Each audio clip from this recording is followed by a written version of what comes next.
අපේ ප්‍රසිද්ධ ඇමතිවරයෙක් ප්‍රකාශ කරා එස්.පී. දිසානායක උසස් අධ්‍යාපන අමාත්‍යවරයා චන්ද්‍රිකා මහත්මියට හෙළුවේ මේ ගහලි ඉවරලා හෙළුවෙල්ලෙන් පාර දිගේ එක යනවා කියලා.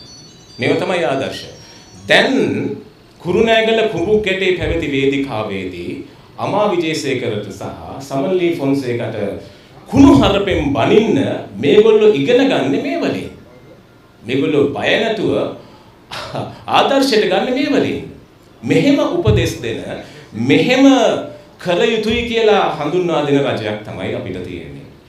ඉතින් තමුන්නාසෙලා අපිට හිතන්න. තමුන්නාසෙලා පොඩ්ඩක් තමුන්ගේ හදවතට තට්ටු කරලා තියන්න.